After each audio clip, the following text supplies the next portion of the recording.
பிரகாஷ் ராஜை கொடுத்து கன்னடத்தில் இருக்கவங்கள கன்னடக்காரர்களே அவர்கள் வசப்படுத்துகிறாங்களாம். இதுதான் அவங்க பேசுகிறதுன்னு தெரியுது. ஆனால் இதில் வேடிக்கை என்னன்னா, தமிழ்நாட்டில் பிறந்த அண்ணாமலை அவர்கள் அங்கே கர்நாடகாவில் போய் வேலை பார்த்தவரை கர்நாடகத்துக்கு கன்னடக்காரன் அப்படின்னு பேசுகிறாங்க. ஆனால் கர்நாடகாவில் பிறந்து கர்நாடகாவை சேர்ந்த பிரகாஷ் ராஜுக்கு இவங்க விருது கொடுத்து ஊருக்குள்ளே ஊப்படுறாங்க. மேகதாதுவில் அவங்க அணைக்கட்டுவோன்னு ஒத்த காலில் நிற்கிறாங்க. அதுக்கு சப்போர்ட்டாக பிரகாஷ் ராஜ் இருக்கிறாரு. இப்போ விடுதலை சிறுத்தைகளும் சேர்ந்துக்கிறாங்க. திராவிட முன்னேற்ற கழகம் மொத்த இந்திய கூட்டணியுமே கர்நாடக அரசுக்கு தான் சாதகமாக பேசுகிறாங்களே தவிர தமிழக மக்களுக்கு ஆதரவாக இவர்கள் இருக்க போவதில்லை.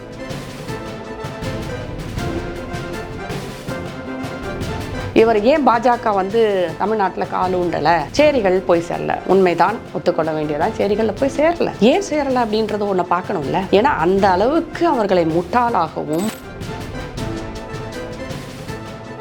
பாரஞ்சித் போன்றவர்களை கண்டிப்பாக கண்டிக்க வேண்டும். அதை விட அவர்கள் போன்ற ஆட்களை ஒதுக்க வேண்டும். இவர்களோட அஜெண்டா இதுல இருந்தே தெரிஞ்சிருக்கும்னு நினைக்கிறேன். இவங்களுக்கு முன்னேற்றத்தில் கொஞ்சம் கூட நம்பிக்கை கிடையாது.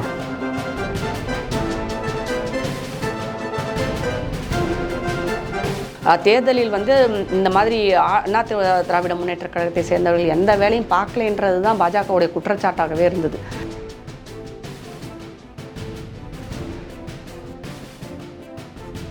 நார்கோட்டிக் பீரோ கண்டிப்பாக கொண்டு வருவாங்க. போதைப் பொருள் தடுப்பு குழுவினர் அந்த துறையை அதை வெளியே கொண்டு வரும்போது பல பேரின் முகமூடிகள் கிழியத்தான் போகிறது. டிஎன் நியூஸ் 24 நேயர்களுக்கு வணக்கம். இன்றைக்கு நாம் சில விஷயங்களை பார்க்க போகிறோம். ஆனால் அதில் முக்கியமான ஒரு விஷயம், நான் சினிமா சம்மந்தப்பட்டவர்களை பற்றி எதுவும் பேசக்கூடாதுன்னு நினச்சா கூட ஏதாவது ஒரு விஷயம் வந்துக்கிட்டே தான் இருக்குது. அதுக்காக நமக்கு சமூக நீதி பேசுகிற ஒரு கும்பலே இருக்குது. அவங்க நமக்கு செய்தி கொடுத்துக்கிட்டே தான் இருக்கிறாங்க. முக்கியமான ஒருத்தரை பற்றி பேச வேண்டியது இருக்குது. பிரகாஷ் ராஜ் அப்படின்னு ஒரு நடிகர். அவர் ஒரு கன்னட நடிகர். அதை நம்ம அழுத்தி தான் சொல்லணும். இப்போ தமிழ்நாட்டில் நம்ம சினிமா துறையில் இருக்கிறாரு, நடிச்சிட்ருக்கார். நிறையா படங்கள்லாம் நடிச்சிருக்காரு. நடிப்பை பொறுத்த வரைக்கும் நமக்கு எந்த விமர்சனமும் கிடையாது. அவருக்கு அம்பேத்கர் சுடர் விருது அப்படின்ற ஒரு விருதை விடுதலை சிறுத்தைகள் கட்சி அவருக்கு அளிக்க போகிறதாக சொல்கிறாங்க. மகிழ்ச்சி கொடுங்க. ஏன்னா அது விடுதலை சிறுத்தைகள் கட்சியோட அவங்களோட இஷ்டம், யாருக்கு என்ன விருதம் கொடுக்கணும்னு சொல்லிட்டு அவங்க முடிவு பண்ணி கொடுக்குறது. ஆனால் இதில் இருக்க அரசியல் பின்புலத்தை தான் நாம் பார்க்க வேண்டியிருக்கு. ஏன்னா இப்போ கொஞ்ச நாளைக்கு முன்னாடி தான் திருமாவளவன் அவர்கள் சொன்னாங்க, கர்நாடகாவில் விடுதலை சிறுத்தைகள் கட்சி இருக்குது, அங்கே அந்த கட்சி தனியாக இருக்கும், அவர்கள் பேசுவது அந்த மாநில அரசியலை ஒட்டி இருக்கும், தமிழ்நாட்டில் எங்கள் மாநில அரசு இந்த தமிழ்நாட்டு மாநிலத்தை ஒட்டினா அரசியலாக இருக்கும் அப்படின்லாம் பேசினாங்க. இவங்கெல்லாம் தான் தமிழர்னு கத்துற ஒரு கோஷ்டியாகவும் வச்சுக்கலாம். அதே மாதிரி தலித்தியம் பேசும் ஒரு அரசியல் கும்பல் அப்படின்னு கூட சொல்லலாம். இதில் என்ன தெரியுதுன்னா, பிரகாஷ் ராஜை கொடுத்து கன்னடத்தில் இருக்கவங்கள கன்னடக்காரர்களே அவர்கள் வசப்படுத்துகிறாங்களாம். இதுதான் அவங்க பேசுகிறதுன்னு தெரியுது. ஆனால் இதில் வேடிக்கை என்னென்னா, தமிழ்நாட்டில் பிறந்த அண்ணாமலை அவர்கள் அங்கே கர்நாடகாவில் போய் வேலை பார்த்தவரை கர்நாடகத்துக்கு கன்னடக்காரன் அப்படின்னு பேசுகிறாங்க. ஆனால் கர்நாடகாவில் பிறந்து கர்நாடகாவை சேர்ந்த பிரகாஷ் ராஜுக்கு இவங்க விருது கொடுத்து ஊருக்குள்ளே கூப்பிட்றாங்க. இவங்களோட அரசியல் ஆதாயத்துக்காக இவங்க எப்படி வேணாலும் மாற்றி பேசுகிறது ஒரு பச்சுவந்தித்தனமாக அவங்களுக்கு தெரியுதா இல்லையான்னு கூட தெரியலை. இந்த விருதை கொடுத்த உடனே கர்நாடகாவில் விசிகே அங்கே கால் ஊன்றிருச்சு. ஆனால் மக்கள் ஒரு விஷயத்தை தெளிவாக கவனிக்க வேண்டும். தமிழ்நாட்டு மக்கள் குறிப்பாக, ஏன்னா இங்கே தானே அவர் ஜெயிச்சிருக்கிறார், இங்கே தானே அவர் பதவி வகிக்கிறார். ஆனால் தமிழ்நாட்டு நலனுக்காக இவர் கர்நாடகாவில் தமிழ்நாட்டில் கூடுவாஞ்சேரி தாண்டி எங்கேயும் குரல் கொடுக்க மாட்டார். மத்திய அரசுக்கிட்டெல்லாம் போய் ஒரு நிற்பாருன்னு நீங்கள் நினச்சிங்கன்னா கனவுல கூட நடக்க போகிறது கிடையாது. ஏன்னா பக்கத்தில் இருக்கிற அண்டை மாநிலமான கர்நாடகாவில் ஆளும் இந்தி கூட்டணியை சேர்ந்த காங்கிரஸ் கட்சிக்கிட்டே பேச மாட்டோன்றார். மேகதாதுவில் அவங்க அணைக்கட்டுவோன்னு ஒத்த காலில் நிற்கிறாங்க. அதுக்கு சப்போர்ட்டாக பிரகாஷ் ராஜ் இருக்கிறாரு. இப்போ விடுதலை சிறுத்தைகளும் சேர்ந்துக்கிறாங்க. திராவிட முன்னேற்ற கழகம் மொத்த இந்திய கூட்டணியுமே கர்நாடக அரசுக்கு தான் சாதகமாக பேசுகிறாங்களே தவிர தமிழக மக்களுக்கு ஆதரவாக இவர்கள் இருக்க போவதில்லை. ஏன்னா இவங்களுக்கு அது ஒரு அரசியல் ஆதாயம், அரசியல் அவங்களுக்கு கட்சி அவங்களுக்கும் பசிக்கும்ல. இங்கே ஒருத்தரை பிடிச்சி போட்டாங்க, மார்ட்டினோட மருமகனோ யாரையோ ஒரு ஆளை பிடிச்சி இங்கே கட்சியை மாநாடு நடத்தாங்க. இப்போ அங்கே பிரகாஷ் ராஜை பிடிச்சி போட்டிருக்காங்க போல இருக்குது. இதே மாதிரி இவர்கள் கால் ஊன்றுவதற்காக யாரை வேணாலும் கூப்பிட்டு அவங்களுக்கு விழா எடுப்பாங்க, அவங்களுக்கு விருது கொடுப்பாங்க. அதுக்கப்புறம் நாங்கள் மக்களை பற்றி சிந்திக்க மாட்டோன்றோம். இவர்களின் கவலை மக்கள் அல்ல, அவர்களுடைய நலம், அதாவது சுயநலம். இதை மக்கள் புரிந்து கொண்டு இந்த மாதிரி ஆட்களை எல்லாம் நம்ம அரசியலை விட்டே விரட்டணும். அப்படி இல்லாட்டி தமிழ்நாட்டுக்கு எதிர்காலம் எதிர்காலமே கிடையாது. இந்த மாதிரி இருக்கும் அரசியல்வாதிகள் தான் இன்று கூட்டணியில் இருக்கிறாங்க. அதை நம்ம புரிஞ்சுக்கிட்டால் நல்லதுன்னு நினைக்கிறேன். அடுத்தது எப்பயும் போலமே தான் நம்மளுடைய தலித்திய இயக்குனர் பா ரஞ்சித் அவர்கள் வந்து நீளமாக அரசியல் பேசியிருக்கிறார். எப்பயும் பேசுவார் அவர் நீளமாக. அந்த நீலம் ப்ரொடக்ஷன்ஸ், வானம் இதெல்லாம் வச்சுக்கிட்டு ஒரு பக்கம் வந்து ஆர்ட் ஷோஸ் நடத்தி அங்கே ஒரு இது பேசுவார், அங்கே தலித்தியம் பேசுவார், இங்கே தலித்தியம் பேசுவார். ஏன்னா தலித்தியம் என்பதற்கு அவர் ஒரு பணம் பண்ணுவதற்கான ஒரு வார்த்தை, அதை வச்சுக்கிட்டு தான் அவர் சம்பாதிக்கிறார். அந்த தலித்தியம்ன்ற வார்த்தையை எடுத்துட்டிங்கன்னா பா ரஞ்சித் இருக்கிற இடக்கமே இல்லாமல் போயிடுவார். ஒரு ஜாதியை சொல்லி பிழைப்பு நடத்தும் இவரை போன்றவர்கள் நிறைய பேர் இருக்காங்க. அதில் சினிமாக்காரங்களும் நிறைய பேர் இருக்காங்க. சிறிது நாளுக்கு முன்னாடி கூட இன்னொரு நடிகரோ டைரக்டர்னு நினைக்கிறேன், மனசு ரொம்ப கஷ்டப்பட்டே பேசுனதை கூட நான் பார்த்தேன். நான் இந்த மாதிரி ஜாதியம் அதிகம், இப்போ ஜாதி அரசியல் வந்து சினிமா துறையில் நிறைய இருக்குது, அவங்கவுங்க ஜாதியை சேர்ந்தவங்கள தான். அதில் அவர் குறிப்பாக வெற்றிமாறன், பா ரஞ்சித் இவங்களெல்லாம் மென்ஷன் கூட பண்ணியிருந்தார். இவங்கெல்லாம் அவங்கவுங்க ஜாதிக்காரங்களை கூப்பிட்டு வராங்க, அவங்கவுங்க ஜாதிக்காரங்களே உட்கார. ஒரு பிராமணர் தன் ஜாதியை சேர்ந்தவருக்கு சப்போர்ட் பண்ணால் அதை தவறு, ஜாதி வெறின்னு சொல்கிற நீங்கள் தலித் இனத்தை சேர்ந்த சமூகத்தை சேர்ந்த நீங்கள் இன்னொரு தலித்தை கொண்டு வந்து ப்ரொமோட் பண்ணிக்கிட்டே இருந்தால் அது ஜாதி வெறி இல்லையா? எல்லா ஜாதியும் அரவணைத்து போக வேண்டியது தானே. அது பண்ண மாட்டாங்க. சரி, இவர் பேசுனதில் ஒரு விஷயத்தை பார்ப்போம். இவர் ஏன் பாஜக வந்து தமிழ்நாட்டில் கால் ஊண்டலை, சேரிகள் போய் சேரல, உண்மைதான், ஒத்துக்கொள்ள வேண்டியதான், சேரிகளில் போய் சேரலை. ஏன் சேரலை அப்படின்றத ஒன்று பார்க்கணும்ல. ஏன்னா அந்த அளவுக்கு அவர்களை முட்டாளாகவும் போதை மயக்கத்திலும் வைத்திருப்பது யார்? இந்த திராவிட கட்சிகளும் இந்த சினிமாவில் அரசியல் செய்யும் பா ரஞ்சித் போன்ற சினிமாக்காரர்கள் தான். அவர்களை சினிமாவுக்கு அடிமையாக்கி வச்சுருக்கிறீங்க, ஹீரோ வர்ஷிப் பண்ண வச்சுருக்கீங்க, உங்கள் காலடியில் கிடக்கிற மாதிரி பண்ணி வச்சுருக்கீங்க, போதைப் பொருளுக்கு அடிமையாக்கி வச்சுருக்கீங்க, டாஸ்மாக்கு அடிமையாக்கி வச்சுருக்கீங்க, இலவசங்களை கொடுத்து சோம்பேறி ஆக்கி வச்சுருக்கீங்க. அவங்கள சுயமாக சிந்திக்கக்கூடிய ஒரு பகுத்தறிவுவாதியாக என்றைக்கு வச்சுருக்குறீங்க நீங்கள்? அப்படி இருக்கும்போது நீங்கள் சொல்கிறத நடக்கும். இதில் வேறு என்னென்னா, அவர் இன்னொன்று சொல்கிறாரு, ஸ்லம்ஸில் தான் இந்த வந்து ஜாதி பிரச்சனை இல்லையா? யார் சொன்னது? அருந்ததியருக்குன்ற தனி ஸ்லம் இருக்குது, பறையருக்குன்ற தனி ஸ்லம் இருக்குது, ஒவ்வொரு ஜாதிக்குமே ஸ்லம் இருக்குது. அந்த அதுலேயும் இன்னும் கொஞ்சம் போனீங்கன்னா கிறிஸ்தவர்கள் அதிகமாக, இஸ்லாமியர்கள் அதிகமாக, இந்துக்கள் அதிகமாக, இப்படி மதம் சார்ந்த நிறைய ஸ்லம்ஸ் இருக்குது. சரி, இந்த ஸ்லம்ஸை வந்து நீங்கள் எதுவும் டிஸ்டர்ப் பண்ணாங்க? ஏன் நீங்கள் நடிக்கிற காசுக்கு காசு கொடுக்கறதுக்கு இந்த மாதிரி முட்டாள்தனமாக வச்சுருக்கிற சேரிகளில் வாழும் மக்கள் தான் வந்து இது பண்ணணுமா? அந்த மாதிரி அடிப்படை வசதிகள் இல்லாத இடத்துல அவன் வாழணும், நீங்கள் மட்டும் நல்லா வசதியாக வாழ்வீங்க. என்ன ஒரு கீழ்த்தரமான சிந்தனை இது. இதில் வந்து பார்த்திங்கன்னா மிக முக்கியமான விஷயம் என்னென்னா, இந்தியாவில் வந்து 3வது இடத்துல தமிழ்நாடு இருக்குது. முதல்ல மகாராஷ்டிரா, ஆந்திர பிரதேஷ். அதிகமான ஸ்லம்ஸ், அதிகமான இந்த மாதிரி பின்தங்கிய இடங்கள்னு சொல்லலாம். அது சரின்னு நம்ம சொல்கிறத விட பின்தங்கிய இடங்கள்னு சொல்கிறது நல்லதுன்னு நினைக்கிறேன். இடங்கள் அதிகமாக இருப்பது தமிழ்நாட்டில் தான். அது இன்னும் வளர்ந்து கொண்டே போகிறது. நீங்கள் இன்னொரு விஷயம் பார்த்தீங்கன்னா, கிட்டத்தட்ட வருடத்திற்கு இப்போ 2022 வரைக்கும் 61% இந்த மாதிரி இடங்கள் வந்து அதிகமாகி போயிருக்கு. அப்படின்னா மக்கள் அடிப்படை வசதிகள் இல்லாத ஒரு இடங்களில் வாழ்க்கை நடத்தி கொண்டு இருக்கிறார்கள். இன்னொரு விஷயம் ஒன்று பார்த்தீங்கன்னா, இந்த மாதிரி இடங்கள் பின்தங்கிய இடங்களில் எவ்வளோ மக்கள் வாழ்றாங்கன்னா, கிட்டத்தட்ட 57 லட்சத்துக்கும் மேலே மக்கள் அங்கே வாழ்ந்து கொண்டிருக்கிறார்கள். அவர்களுக்கு வந்து பார்த்திங்கன்னா 30% இடங்களில் வந்து ட்ரைனேஜே கிடையாது, ஓப்பன் ட்ரைனேஜ் இருக்குது, கழிப்பறை வசதி கிடையாது, சரியான சுகாதாரம் கிடையாது. அங்கே போதைப்பொருள் அங்கே தான் புழங்குது, அங்கே தான் வந்து போதைப் பொருளை வந்து கடத்துகிறார்கள், அதை தான் உபயோகிக்கிறார்கள். சிறு குழந்தைகள் கூட பள்ளியை விட்டு வெளியில் நின்றுடுறாங்க. அதிகமான குற்றங்கள் நடக்கிறது, போதைக்கு அடிமையாகிறாங்க, சம்பாதிக்கிறதுக்காக கொலை, கொள்ளை, திருட்டு எல்லாத்துலேயும் வந்து ஈடுபடுறாங்க. நிறைய இந்த நம்ம கனிமொழி அம்மா சொன்ன இளம் விதவைகள் அதிகமாக இருப்பதும் இந்த ஸ்லம்ஸில் தான், இந்த பின்தங்கிய இடங்களில் தான். மிக விரைவிலே வந்து ஒருத்தரை குத்திட்டு செத்து போயிடுறாங்க, இல்லை போதைக்கு அடிமையாகி செத்து போகிறாங்க, இல்லை தண்ணி அடித்து செத்து போகிறாங்க. இதனால் நிறைய பெண்கள் விதவைகளாக மட்டும் இல்லை, தவறான வழி செல்வதற்கான வாய்ப்புகளும் அதிகமாக இருக்குது. ஒரு விழிப்புணர்வே இல்லாத இந்த இடங்களில் இன்னொரு விஷயத்தையும் சொல்லியே ஆகணும்.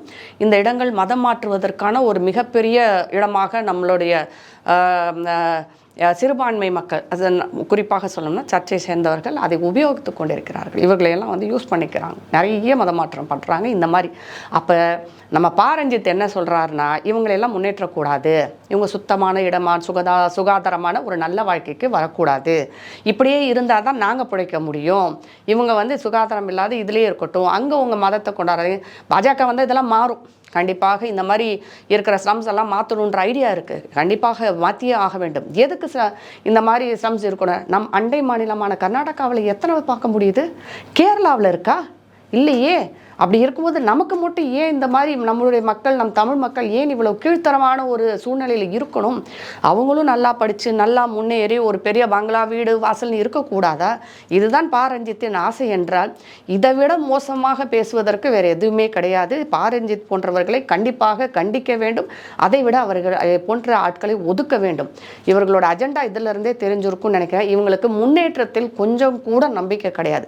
அதுக்கு எல்லாத்துக்கும் பாஜகவை தூக்கி பாஜக வந்து பிராமண கட்சி நீங்கள் சொன்னாலும் அந்த பிராமணன்லாம் நல்லா தான் இருக்கிறாங்க. ஏன் அந்த நிலைமைக்கு இவர்கள் வரக்கூடாதா? ஜாதிய பிரச்சனை இல்லைன்னு சொல்கிறது எவ்வளோ பெரிய முட்டாள்தனம். நம்ம ஊர் பெரம்பூர்லேயே வந்து அருந்ததியர் நகர் என்ற அருந்ததியருக்கான ஒரு பெரிய பின்தங்கிய இடம் இருக்கிறது. இன்னும் நிறைய இடங்களில் சொல்லலாம், பேரோடவே இருக்கும். அங்கெல்லாம் அந்த குறிப்பிட்ட ஜாதியை சேர்ந்தவர்கள் தான் இருப்பாங்க. அவங்கள குறிப்பிட்ட வேலைக்கு தான் இவங்க உபயோகிப்பாங்க. இவங்களால் நாட்டுக்கோ தேசத்திற்கோ இல்லை அவர் சார்ந்த மக்களுக்கும் கூட எந்த விதமான பிரயோஜனமும் கிடையாது. இவர்களை தூக்கி போட சினிமாக்காரர்கள் சினிமாத்தனமாக பேசிக்கொண்டு நம்மளை பிரித்து ஆள்வதற்கு மட்டும்தான் இவங்க செய்கிறாங்க. பாஜகவே வேண்டாம், பாஜகவை பற்றி பேசுவதே வேண்டாம், அவங்க ஆட்சிக்கு வரணும்னு அவசியம் கூட கிடையாது. நீங்கள் என்ன பண்ணியிருக்கிறீங்க? இதெல்லாம் மாற்றி கொடுத்துருக்குறீங்களா? இவங்களுக்கு வாழ்க்கையை வந்து ஒழுங்கு பண்ணி கொடுத்துருக்குறீங்களா? எவ்வளோ கீழ்நிலையில் இன்னும் இந்த மக்கள் இருக்கிறார்கள் என்பதை கண்கூடாக தெரிவதற்கு ஒவ்வொரு பின்தங்கிய இடமும் போய் பார்த்தாலே நமக்கு தெரியும் அவர்களின் நிலைமை எவ்வளோ மோசமாக இருக்குது. இது வரைக்கும் அவங்கள ஓட்டு வங்கியாகவும் இவங்களோட சினிமாவுக்கு வந்து விசில் அடிக்கிறதுக்காகவும் இவங்க கட் அவுட்டுக்கு வந்து இப்போ என்ன மாலை போடுறதுக்காகவும் தான் இவங்க யூஸ் பண்ணுறாங்களே தவிர அவர்களை முன்னேற்றிய ஒரு முன்னேறிய சமூகமாக வாழ வேண்டும் என்ற அக்கறை ரஞ்சித் போன்றவர்களுக்கு துளியும் கிடையாது. இதை மக்கள் உணர வேண்டும். ஜாதியை சொல்லி பேசும் எவனுமே, ஜாதி என்பது எனக்கும் அடையாளம் இருக்குது, உங்களுக்கும் அடையாளம் இருக்குது, எல்லோருக்கும் இருக்கிறது. அதை நம் கூட தான் வச்சுக்கணுமே தவிர மேடை ஏறி அதை பற்றி பேச வேண்டிய அவசியம் இல்லை. அப்படி பேசுபவர் கண்டிப்பாக ஒரு உள்நோக்கத்தோடும் ஏதோ ஒரு ஆதாயத்துக்காகவும் தான் பேசுகிறார். அப்படி ஒரு ஆதாயத்தோடு தான் ரஞ்சித் எல்லா இடத்திலும் பேசிக்கொண்டிருக்கிறார். இது சினிமாக்காரர்களின் நடிப்பு. இதை கடந்து நாம் போவது, இதையெல்லாம் தாங்கிக் கொள்வது தமிழ்நாட்டின் சாபக்கேடாகத்தான் நான் பார்க்கிறேன். இதையெல்லாம் பார்க்க வேண்டிய கொடுமையினான ஒரு சூழ்நிலையில் நாம் எல்லாம் இருக்கிறோம். அடுத்து தேர்தல் முடிந்தது. இனிமேல் தான் வந்து அதோட ரிசல்ட் எல்லாம் வரும். அதுக்கு முன்னாடி பல கணிப்புகள், பல பிரச்சனைகள் எல்லா கட்சியிலையுமே இருக்குது. திமுக, பாஜக, அதிமுகன்னு. ஆனால் அதிலும் எடப்பாடி அவர்கள் குறிப்பாக தன்னுடைய கட்சிக்காரர்களை பார்த்து நீங்கள் வேலையே செய்யலை, நீங்கள் எதுவும் பண்ணலை அப்படிங்கிற மாதிரி புலம்பி இருக்கிறாரு. ஆனால் இப்படி பேசியிருக்கிறான்னா கண்டிப்பாக ஏதோ ஒரு காரணம் இருந்திருக்கும். ஆனால் இப்போவாது அவர் உணர்ந்திருக்கணும்.